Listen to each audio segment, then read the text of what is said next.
സഹോദരങ്ങളെ, ഓ ചെറുപ്പക്കാരെ, നാം പ്രത്യേകം ശ്രദ്ധിക്കേണ്ട ഒരു കാര്യമുണ്ട്. എലക്ഷൻ വരുമ്പോൾ നാം പ്രത്യേകം ശ്രദ്ധിക്കേണ്ട കാര്യമുണ്ട്. എന്താണ് കാരണം? എത്ര ആളുകളാണ് ഇസ്ലാമിൽ നിന്ന് പുറത്തു പോകുന്നത്, മുർത്തദ്ദായി പോകുന്നത്? എത്ര മുസ്ലിമീങ്ങളാണ് കാഫിറായി പോകുന്നത്? എന്താ കാരണം?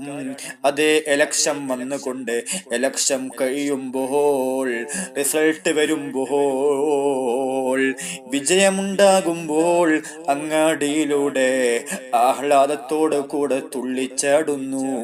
മാത്രമല്ല, ആലിമീങ്ങളെ ഫോട്ടോ ഉണ്ടാക്കിക്കൊണ്ട് കത്തിക്കുകയാണ്. ആലിമീങ്ങളെയും സയ്യിദന്മാരെയും പരിഹസിക്കുന്നു, ചീത്ത വിളിക്കുന്നു. മാത്രമല്ല, ആലിമീങ്ങളെ ഫോട്ടോ കോലം കത്തിക്കുകയാണ്. ഈ സംഭവമുണ്ടല്ലോ, ഇസ്ലാമിൽ നിന്നും പുറത്തു പോകാൻ കാരണമാണ്.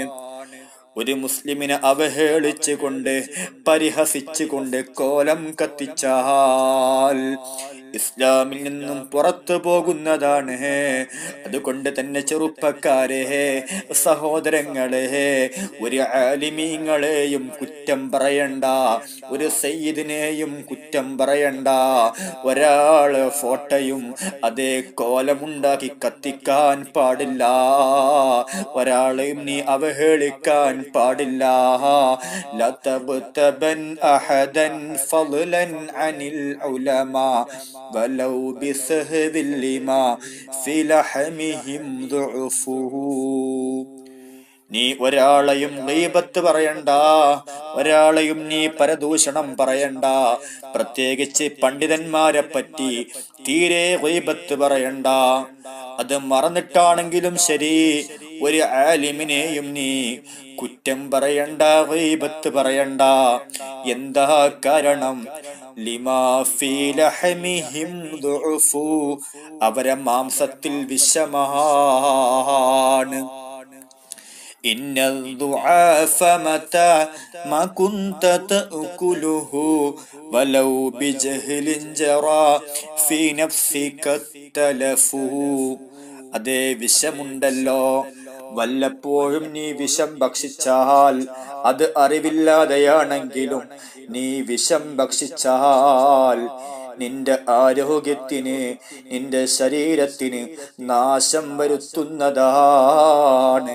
അതുകൊണ്ട് ഒരു ആലിമിനെയും നീ പരിഹസിക്കണ്ട, ഒരു പണ്ഡിതനെയും നീ പരിഹസിക്കണ്ട, ഒരു സയ്യിദിനെയും നീ കുറ്റപ്പെടുത്തണ്ട. അവരെ പറ്റി നീ ഗീബത്ത് പറയണ്ട. എല്ലാ ആലിമീങ്ങളും ആലിമീങ്ങളാണ്, എല്ലാ സയ്യിദന്മാരും സയ്യിദന്മാരാണ്. അത് ഏത് പാർട്ടിയാണെങ്കിലും ശരി, ഏത് ഗ്രൂപ്പിൽപ്പെട്ട തങ്ങളാണെങ്കിലും, ഏത് ഗ്രൂപ്പിൽപ്പെട്ട പണ്ഡിതനാണെങ്കിലും ശരി, ഒരു പണ്ഡിതനെയും നീ ഗീബത്ത് പറയണ്ട. എല്ലാ ആലിമിനെയും ബഹുമാനിക്കണം, എല്ലാ സയ്യിദന്മാരെയും ബഹുമാനിക്കണേ. നമ്മുടെ ഖൽബ് വിശാലമാകണം, ഹൃദയം വിശാലമാകണം. ആരോടും അസൂയ ഇല്ലാത്ത, ആരോടും കിബറില്ലാത്ത വിശാലമായ മനസ്സാകണേ.